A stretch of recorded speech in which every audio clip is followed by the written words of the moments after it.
साने गुरुजी विद्या प्रसारक मंडळ शहादा, यशवंतराव चव्हाण महाराष्ट्र मुक्त विद्यापीठ नाशिक कडून मान्यता प्राप्त अभ्यास केंद्र कोड क्रमांक 5221A च्या वतीने मी समंत्रक श्री मुकेश गोकुळसिंग राजपूत सर्व FYBA च्या विद्यार्थ्यांचं स्वागत करतो। त्याचबरोबर मंगलमय शुभकामना देतो। तसेच मुकेश राजपूत द्वारा निर्मित YouTube चॅनल मध्ये सर्व विद्यार्थ्यांना नमस्कार करतो। मित्रांनो ह्या YouTube चॅनलच्या माध्यमातून मानव्य विद्याचा अधिष्ठान अभ्यासक्रम HUM 101 या विषयाची माहिती जास्तीत जास्त विद्यार्थ्यांपर्यंत पोहोचवण्याचा प्रामाणिक प्रयत्न करत राहणार।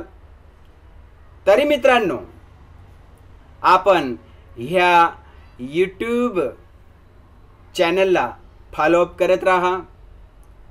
त्याचबरोबर सर्व विद्यार्थ्यांना सांगू इच्छितो की सदर YouTube चॅनलला लाईक करा, आपल्या मित्रांमध्ये शेअर करा, त्याचबरोबर सबस्क्राइब जरूर करा।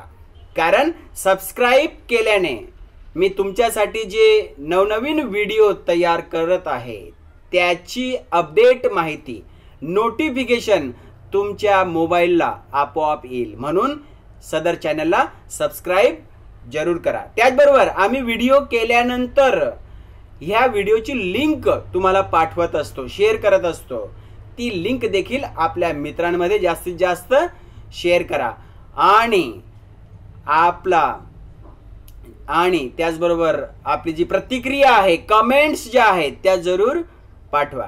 कारण आपली कमेंट्स, प्रतिक्रिया म्हणजेच आम्हाला मिळालेली प्रेरणा होय। तर चला मित्रांनो, आजच्या YouTube चॅनलच्या या व्हिडिओच्या सत्रामध्ये HUM 101 या विषयामध्ये पुस्तक पहिले मानव्य विद्या व ललित कलांचा परिचय याच्यामध्ये घटक क्रमांक 3 ज्याचं नाव आहे साहित्य। काय नाव आहे मित्रांनो? घटक क्रमांक 3 चे साहित्य। तर या घटकाविषयी विस्तृत माहिती आपण घेणार आहोत। तर मित्रांनो घटक क्रमांक 3 मध्ये आपण सर्वात पहिला मुद्दा समजणार आहोत, तो म्हणजेच कलाकृतीतील समान घटक। कुठला मुद्दा मित्रांनो? कलाकृतीतील समान घटक।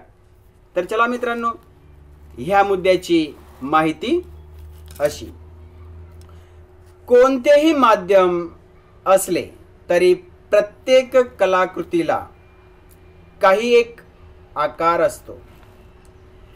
तिच्या रचनेअंतर्गत एकात्मता अथवा सुसंगती आवश्यक असते। त्या कलाकृतीच्या रचनेत वेगवेगळे घटक असे काही जुळले गेलेले असले पाहिजेत की त्यातून एक कलात्मक रचना आकारास आली पाहिजे। एक कलात्मक रचना आकारास आली पाहिजे। एखादे झाड असते, त्याला फांद्या, पाने, मुळे असतात की नाही? या गोष्टी वेगवेगळ्या असल्या तरी त्या सगळ्या मिळून ते झाड असते। तसेच कलाकृतीही वेगवेगळ्या घटकांनी बनलेली असते। झाडाप्रमाणे तिच्यातही वेगवेगळे घटक एकमेकांशी जोडलेले असतात। एखादे चित्र पाहत असताना रंग, रेषा, आकृती, विषय, द्विमिती, त्रिमितीचा आभास अशा निरनिराळ्या गोष्टी आपल्या ध्यानात येतात. त्या सगळ्या मिळून ते चित्र बनलेले असते मित्रांनो. त्यातून त्या चित्रकाराने काही सांगितलेले असते, तेही आपण ध्यानात घेतो. एखादे चित्र असो, संगीत कृती असो की कविता असो, यापैकी प्रत्येक कलाकृतीत 3 घटक समान असतात. प्रत्येक कलाकृतीमध्ये किती घटक समान असतात? 3 घटक समान असतात. द्रव्य, माध्यम, रूपबंध किंवा आकृतिबंध आणि आशय.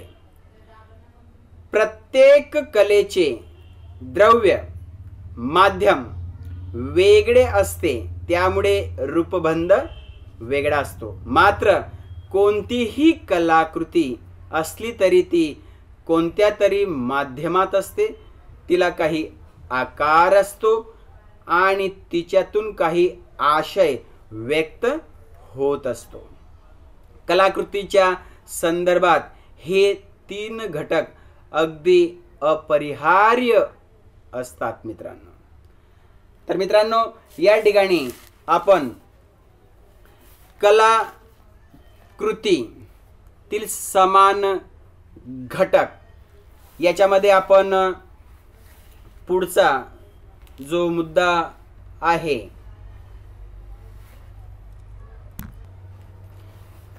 तर मित्रांनो, कलाकृतीतील जे समान घटक आहेत 3, द्रव्य, रूपबंध, आशय,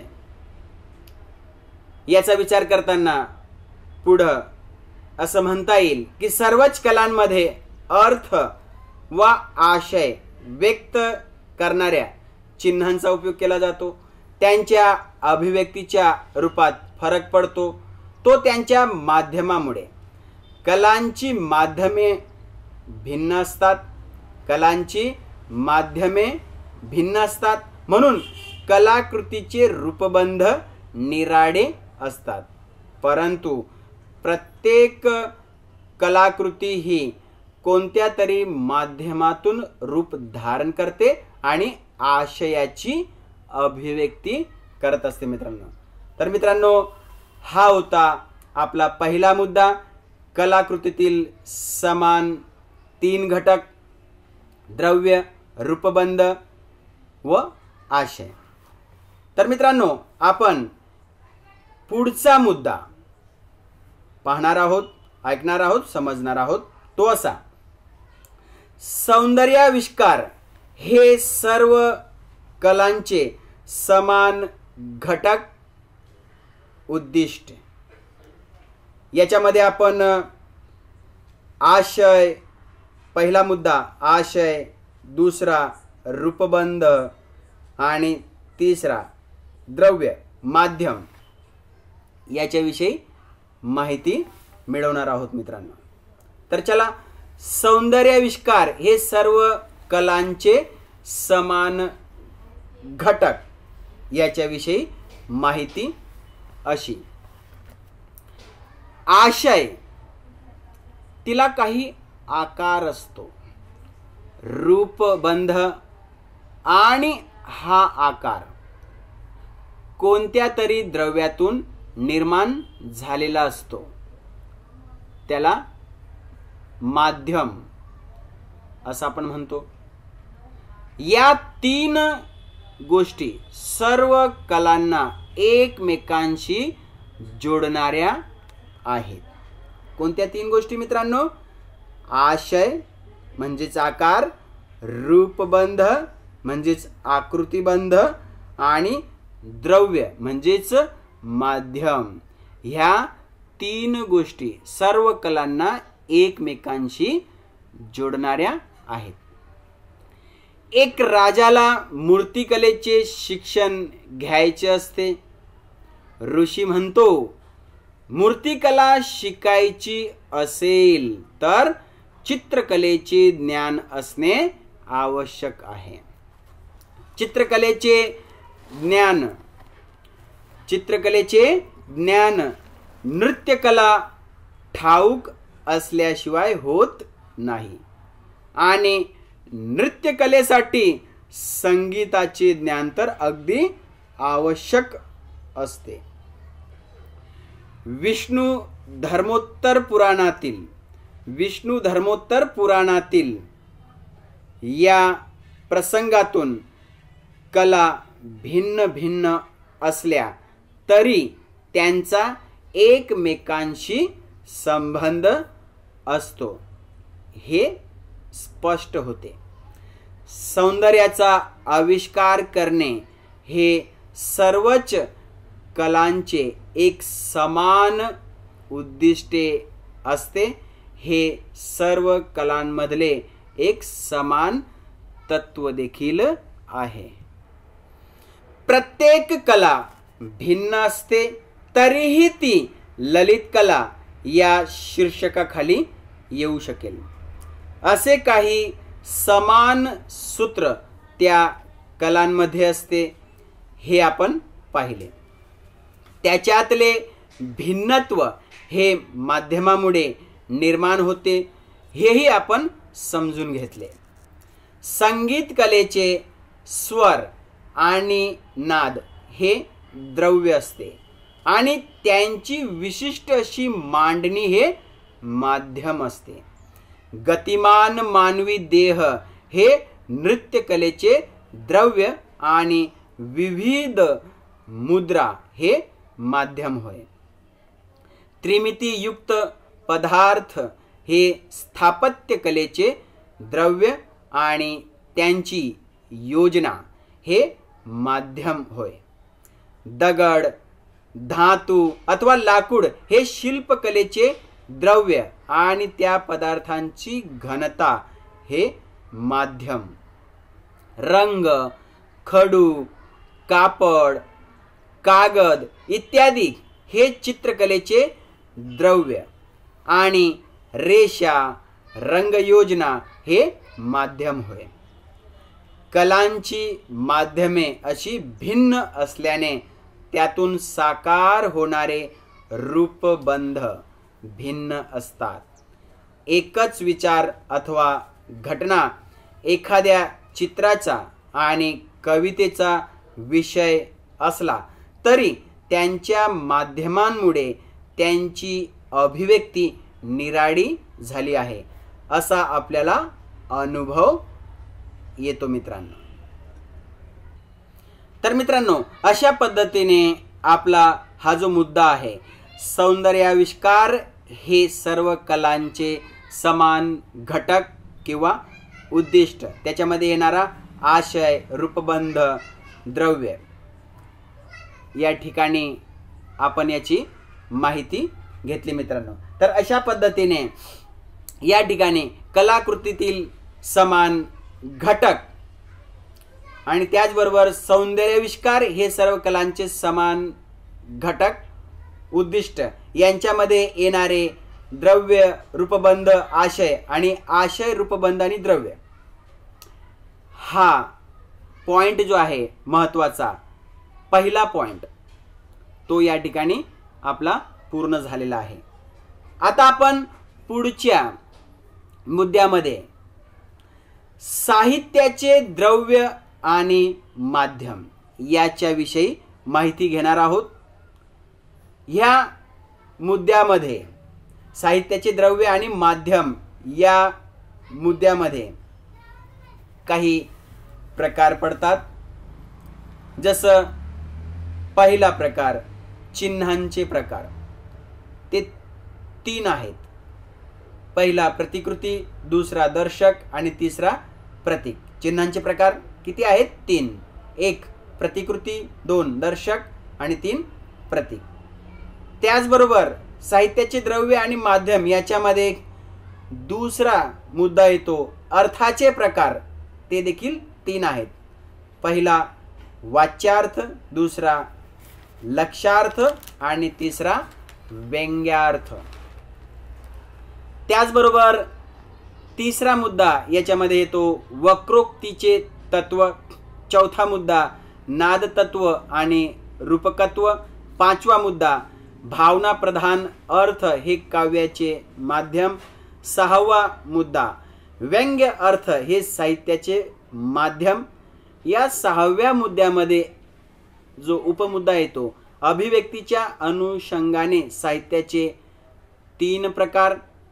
1 गीतात्मक साहित्य, 2 कथनपर साहित्य आणि 3 नाट्यात्मक साहित्य. तर ह्या सर्व मुद्द्यांचा आपण या ठिकाणी विचार करणार आहोत.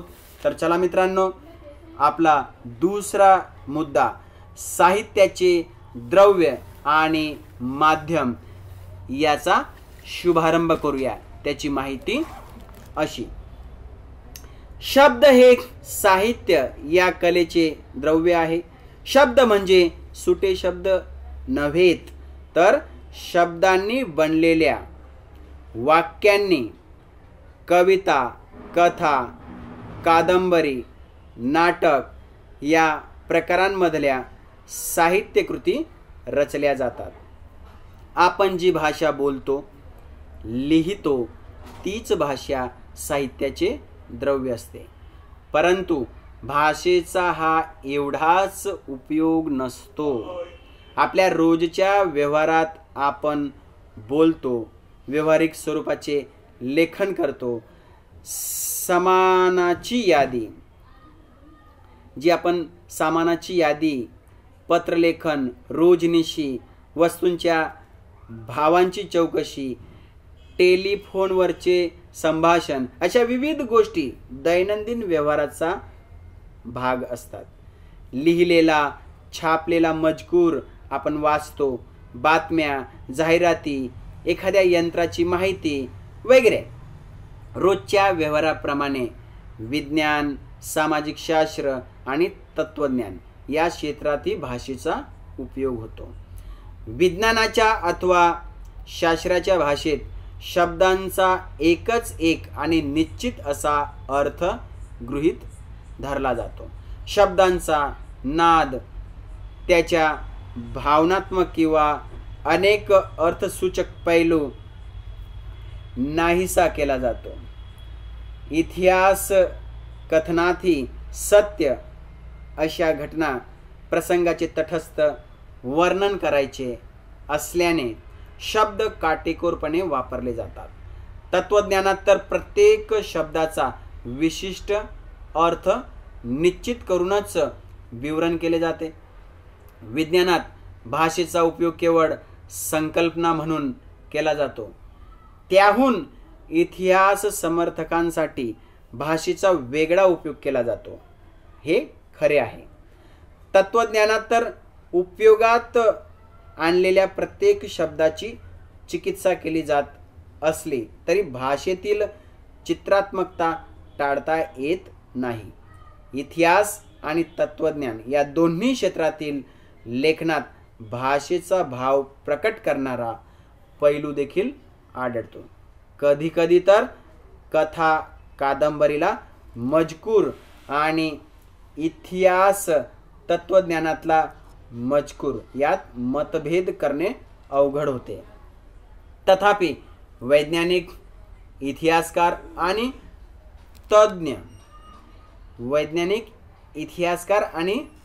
तत्वज्ञ यांच्या भाषा वापरण्यामागच्या भूमिका साहित्यकाराहून वेगळ्या असतात आणि त्यामुळे त्यांचा उपयोगामध्ये फरक पडतो. तर मित्रांनो, या ठिकाणी साहित्याची द्रव्य आणि माध्यम याच्यामध्ये पहिला मुद्दा जो आहे चिन्हांचे प्रकार, याच्याविषयी माहिती घेऊया. चिन्हांच्या प्रकारामध्ये चिन्हांचे 3 प्रकार केले गेलेले आहेत. पहिला प्रकार प्रतिकृती, दुसरा प्रकार दर्शक आणि तिसरा जो प्रकार आहे मित्रांनो प्रतीक. तर हे तिन्ही चिन्हांचे प्रकार आहेत.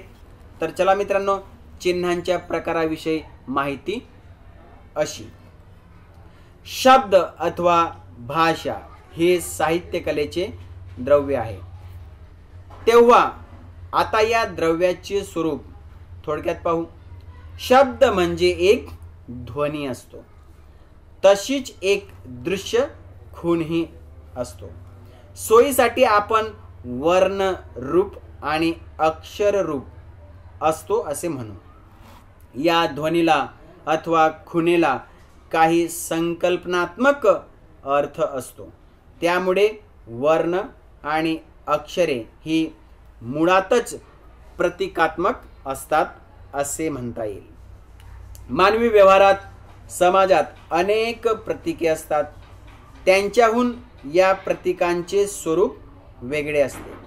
प्रतीकांचा समावेश चिन्हांमध्ये केला जातो. चिन्हे 3 प्रकारची असतात: प्रतिकृती, दर्शक आणि प्रतीक. चिन्हांचे 3 प्रकार असतात. पहिला प्रतिकृती, दुसरा दर्शक आणि तिसरा प्रतीक.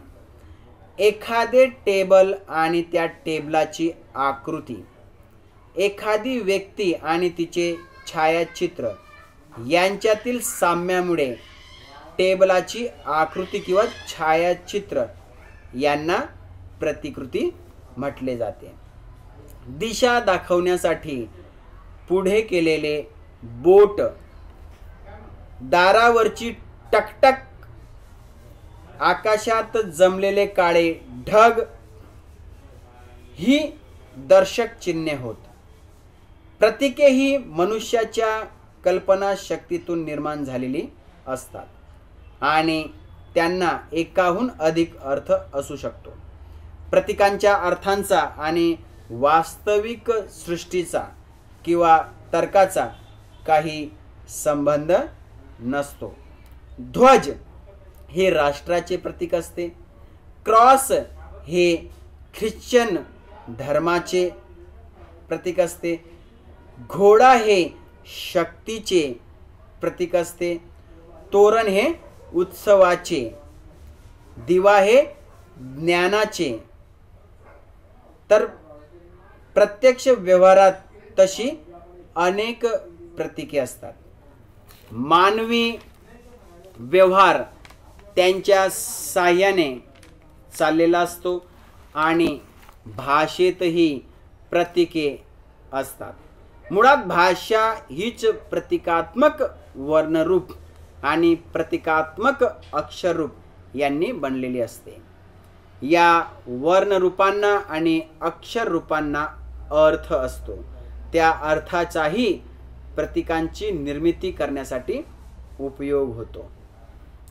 साहित्याच्या भाषेत प्रतिकृती, दर्शक आणि प्रतिकात्मक अशी 3 चिन्हे काम करतात.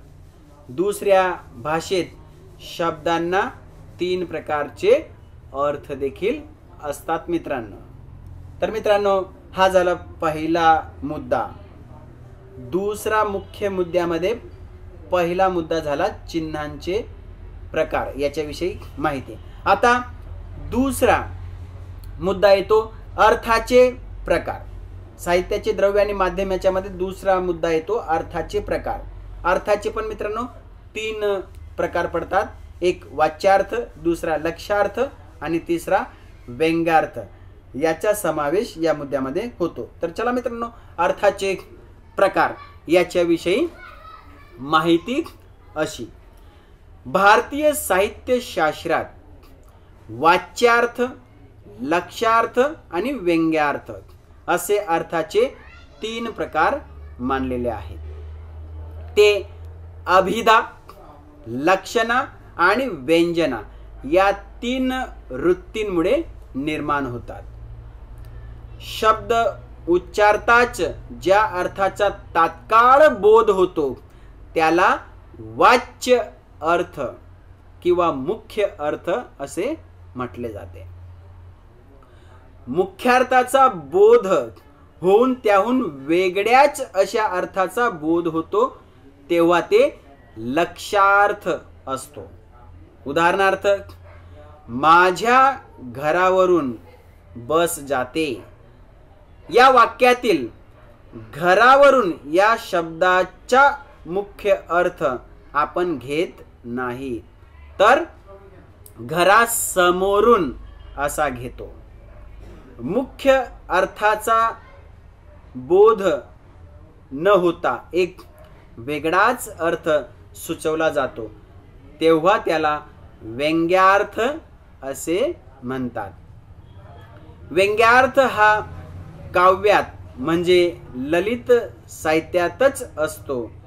दुसऱ्या देशात जाऊन व्यापार करून भरपूर पैसे मिळविण्यासाठी निघालेल्या पतीला पत्नी म्हणते, मला जिवंत राहण्याची इच्छा आहे, तशी धन मिळवण्याची इच्छा उत्कट नाही. तुम्ही जा किंवा नका जाऊ, मी माझी इच्छा फक्त तुम्हाला सांगितली. या वाक्याचा व्यंग्य अर्थ तुम्ही जाऊ नका असा आहे मित्रांनो. तर अशा पद्धतीने मित्रांनो या ठिकाणी साहित्याचे द्रव्य आणि माध्यम याचा जो दुसरा मुद्दा होता, अर्थाचे प्रकार, वाच्यार्थ, लक्ष्यार्थ, व्यंग्यार्थ, ह्या ठिकाणी पूर्ण झालेला आहे. याच्यामध्ये आता तिसरा मुद्दा, साहित्याचे द्रव्य आणि माध्यम याच्यामध्ये तिसरा मुद्दा आहे वक्रोक्तीचे तत्व. त्याच्या विषयी माहिती अशी, वक्रोक्ती हा काव्याचा आत्मा आहे असे म्हटले आहे.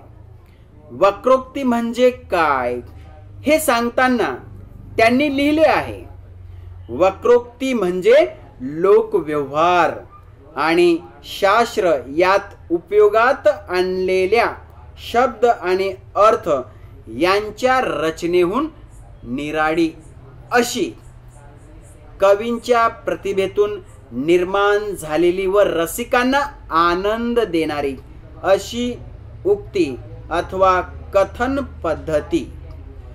या व्याख्येमध्ये लोकव्यवहार आणि शास्त्र यात भाषेचा जसा उपयोग केला जातो त्याहून काव्यात निरनिराळ्या प्रकारे केला जातो हे सांगितले आहे. निराळ्या प्रकारे याचाच अर्थ शब्दाच्या वाच्य अर्थाहून वेगळा अर्थ किंवा वेगळे अर्थ प्रकटतील अशी शब्दांची जुळणी काव्यात केली जाते. एकेका शब्दाला असलेल्या संकल्पनात्मक अर्थ, त्याहून निर्माण होणाऱ्या प्रतिमा आणि त्यांना असलेले भावात्मक प्रेरक अर्थ यांची अशी काही जुळणी केली जाते की नव्या संकल्पना, नव्या प्रतिमा आणि नवे भावनात्मक प्रेरक अर्थ त्यातून अभिव्यक्त होतात. तर मित्रांनो हा होता तिसरा मुद्दा, वक्रोक्तीचे तत्व याची माहिती. आता याच्यातच चौथा मुद्दा जो आपला येतो, नाद तत्व आणि रूपक तत्व, त्याच्याविषयी माहिती अशी. शब्दाच्या विविध अर्थाचा आपण विचार केला. शब्दाला नादाचेही अंग असते. उच्चारताना, बोलताना हा नाद आपण प्रत्यक्ष ऐकत असतो, पण वाचताना देखील मनात तो नाद ऐकू येत असतो. काही शब्द उंच स्वरात उच्चारले जातात, काही खोल स्वरात. शब्दांचा हा संगीतात्मक गुणधर्म प्रत्यक्ष बोलताना उपयोगात येतोच, पण त्याचा विशेष प्रत्यय कवितेत येतो. नाटकातल्या संवादातही या गुणधर्माचा उपयोग केला जातो. एरवीच्या आपल्या बोलण्यात सुद्धा लय असते, ती शब्दांच्या या गुणधर्मामुळेच. जसं काही आपण उदाहरण पाहूया आता. उदाहरणार्थ, पाणी पाणी जलमय सारा, आसपासचा पर्वत झाला. पाणी पाणी जलमय सारा, आसपासचा पर्वत झाला. धो धो धावती निर्जर खाली दरी दरी धो धो मय झाली धो धो धावती निर्जर खाली दरी दरी धो धो मय झाली कृष्ण वर्ण धवन पर्वत कृष्ण वर्ण घन पर्वत वरती काड कुंता परी विचरती कृष्ण वर्ण घन पर्वत वरती काड कृतांतरी विचारती कडाडती चपला त्या घाते कडाडती चपला त्या घाते सर्वभूमी शन दुभंग होते सर्वभूमी शन दुभंग होते काडोखाचे काडीज फुटले किर्र रात्र अंधारी बोले काडोखाचे काडीज फुटले किर्र रात्र अंधारी बोले कसला पर्वत कसले रान एकमात्र अंधार भयान कसला पर्वत कसले रान एकमात्र अंधार भयानक। या कवितेच्या ओळींमध्ये शब्दांच्या मांडणीतून लय आणि गती निर्माण झाली आहे, पण त्या ओळींमध्ये काही शब्दांच्या नादांचा फार समर्पक उपयोग केलेला आहे। एक गद्यात कथा कादंबरीच्या कथनात देखील शब्दांच्या नादांचा आणि शब्दांच्या जुळणीतील लयीचा उपयोग केला जातो। उदाहरणार्थ अजिंठा हे प्रचंड कठीण दगडी अर्धवर्तुळ समोर कायम धोधो करत कोसळणारा धबधबा दिवसभर त्याचा आवाज मनात घुमत आहे आणि मी लेण्यामागून लेणी पाहत आहे। भाषेच्या विकासात रूपकत्वाचा फार मोठा सहभाग आहे मित्रांनो। हा झाला नाद तत्वाविषयी। नाद तत्व आणि रूपक तत्व असा मुद्दा होता ना, तर या ठिकाणी नाद तत्व हा मुद्दा पूर्ण झालेला आहे। आता रूपक तत्व याच्याविषयी माहिती। भाषेच्या विकासात रूपक तत्वाचा फार मोठा सहभाग आहे। रूपकामध्ये दोन भिन्न गोष्टी एकमेकांशी अशा काही जोडल्या जातात की यातून तिसरी गोष्ट निर्माण होते। उदाहरणार्थ दाराला कुलूप घालणे म्हणजे दार बंद करणे असा अर्थ आपण करतो। तो अर्थ ध्यानात ठेवूनच तोंड बंद ठेवणे या अर्थाने तोंडाला कुलूप लावणे या शब्दाचा उपयोग करतो। मार्गदर्शन करणे, डोक्यावर तलवार टांगती असणे, काळे फासणे, डोंगरा एवढ्या चुका, भोपळा मिळणे अशा अनेक वाक्प्रचारात हे रूपकत्व कार्यरत आहे। साहित्यात विशेषतः कवितेत दोन शब्दांच्या अर्थाच्या जुळणीतून तिसराच अर्थ निष्पन्न व्हावा अशी रचना केली जाते, त्यालाच रूपकत्व असे म्हणतात। तर मित्रांनो, या ठिकाणी आपला चौथा मुद्दा नाद तत्व आणि रूपक तत्व पूर्ण झालेला आहे। आता पाचवा मुद्दा जो आपला मुख्य मुद्दा होता मित्रांनो, तो देखील विसरून चालणार नाही। जो आपला मुख्य मुद्दा होता ना दुसरा, साहित्याचे द्रव्य आणि माध्यम, त्याच्यातला हा पाचवा मुद्दा आहे। भावना प्रधान अर्थ हे काव्याचे माध्यम, त्याच्याविषयी माहिती अशी। आतापर्यंत आपण शब्द या साहित्याच्या द्रव्याचा विचार केला। या द्रव्याचेच साहित्याच्या माध्यमात रूपांतर होत असते। बा सी मर्ढेकर यांनी शब्द विषयक विवेचनात शब्दाची दोन अंगे मानली आहेत। पहिलं अंग संवेदनात्मक आणि दुसरे अंग अर्थात्मक। त्यांच्या मते पहिल्या दृष्टीने शब्द म्हणजे एक नादरूप घटना, श्रवण संवेदनांचा एक समुच्चय, स्वरांचा आणि व्यंजनाचा एक समूह. भाषेमध्ये नादांना केवळ नाद म्हणून महत्त्व नसून दुसऱ्या कशाची तरी प्रतीके म्हणून असते. ते दुसऱ्या म्हणजे अर्थात्मक अंगाचे सहाय्यक असतात. अर्थ हे अंग अधिक महत्त्वाचे असते. अर्थात्मक अंगाचेही दोन भाग करता येतात. अर्थात्मक अंगाचे दोन भाग, त्याच्यात पहिला भाग म्हणजे ज्ञानात्मक आणि दुसरा म्हणजे भावात्मक अर्थ. भावात्मक अंगाचेही दोन प्रकार केलेले आहेत. पहिला म्हणजे शुद्ध किंवा केवल भावना आणि दुसरा म्हणजे यादृच्छिक भावना. त्यातून दोन प्रकारचे अर्थ उत्पन्न होतात. एक सौंदर्यात्मक आणि दुसरा काव्यात्मक. मर्ढेकरांच्या मते शब्द हे नाद आणि अर्थ या दोन्ही अंगांच्या दृष्टीने काव्याचे माध्यम नाही. शब्द म्हणजे काव्यात्मक, भावनाप्रधान अर्थ असे जर समजले तरच शब्दांना काव्याचे माध्यम म्हणता येईल. थोडक्यात भावना प्रधान अर्थ हे काव्याचे माध्यम आहे मित्रांनो. भावना प्रधान अर्थ हे काव्याचे माध्यम आहे. तर मित्रांनो, अशा पद्धतीने या ठिकाणी आपण 5 मुद्द्यांपर्यंत आलेलो आहोत.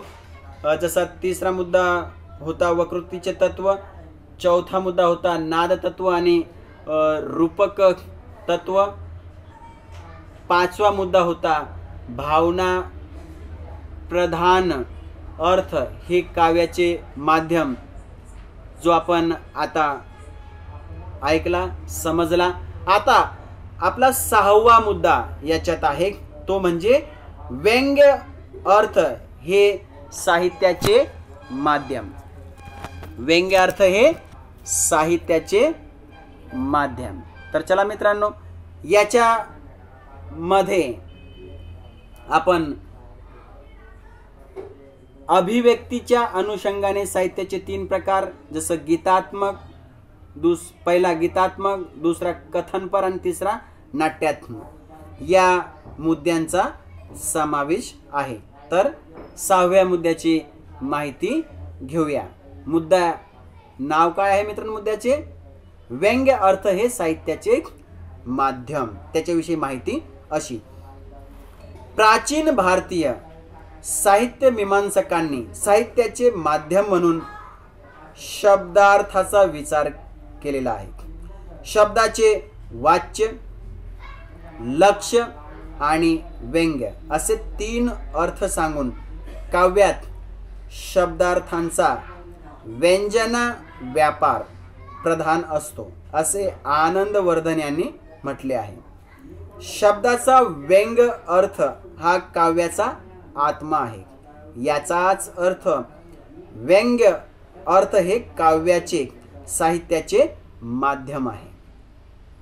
कवी अथवा लेखक व्यंग्य अर्थयुक्त शब्दांच्या साहाय्याने आपल्या संवेदना, भावना, विचार व्यक्त करतो.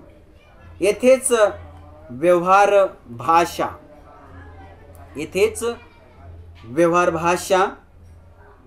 आणि साहित्य भाषा यातला फरक स्पष्ट होतो.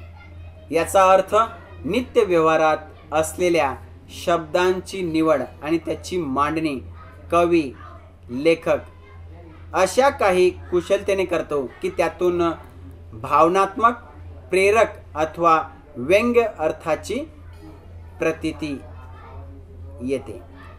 शब्दांची जेव्हा कलात्मक हेतूने जुळणी केली जाते किंवा रचना केली जाते, तेव्हा शब्द या द्रव्याचे माध्यमात रूपांतर झालेले असते. अर्थातच कवितेत किंवा कथा कादंबरीत या कथन प्रकारात भाषेचा सारखाच उपयोग केला जात नाही।